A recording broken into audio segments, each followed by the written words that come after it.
இன்றைக்கி Thursday morning 6:30 ஆச்சு. எப்பவும் போல் மார்னிங் எழுந்திரிச்சு சன்ரைஸ் எல்லாம் பார்த்துட்டு அதுக்கப்புறம் தான் என்னோடய மார்னிங் ரொட்டீனே நான் வந்து ஸ்டார்ட் பண்ணேன். நான் வந்து எப்பவுமே நைட்டு வந்து லேட்டாக தூங்கி லேட்டாக தான் மார்னிங் வந்து எந்திரிப்பேன். அந்த பழக்கம் வந்து இப்போ கொஞ்சம் கொஞ்சமாக என்கிட்ட குறைஞ்சிட்டே வருது. ஏன்னா நைட்டு கொஞ்சம் சீக்கிரமாக தூங்கி மார்னிங் நேரத்தில் எழுந்திரிச்சாதான் இந்த மாதிரி விளாக்ஸ் எல்லாம் வந்து என்னால் எடுக்க முடியுது.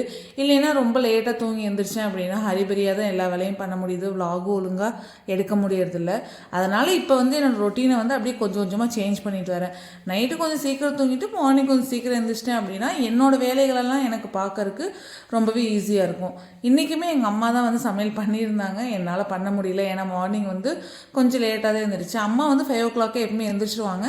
நான் வந்து 6:30 தான் எழுந்திரிச்சேன். 6:30 எழுந்திரிக்கும் போதே அம்மா வந்து ஆல்மோஸ்ட் எல்லா வேலையுமே முடிச்சு வச்சுட்டாங்க. எனக்கு மீதி இருந்த வேலை இந்த கிச்சன் க்ளீன் பண்ணுற வேலை தான்.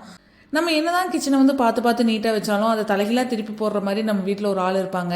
எங்கள் வீட்டில் யாருன்னு பார்த்தீங்கன்னா என்னோடய அம்மா தான். நான் கிச்சன் க்ளீன் பண்ணுறக்குள்ளேயே ஒரு சவுண்டு வந்துருச்சு. பாப்பா டீ கொண்டு வான்னு சொல்லிட்டு அது வேறு யாரும் இல்லைங்க, என் ஹஸ்பண்ட் தான். அவருக்கு மார்னிங் எழுந்திரிச்சதுமே ஒரு கப்பு டீ வந்து ஃபஸ்ட்டு குடிச்சிடணும். அப்போ தான் அவருக்கு அந்த நாளே வந்து ஓடும். மார்னிங் எழுந்திரிச்சதுமே டீ குடிக்கல அப்படின்னா அவர் எந்த வேலையுமே செய்ய மாட்டார். அவருக்கு டீ எல்லாம் போட்டு கொடுத்துட்டு அவருக்கு தேவையான லஞ்ச் பாக்ஸ் எல்லாம் வந்து பேக் பண்ணி கொடுத்து ஆஃபீஸ் தாட்டியாச்சு.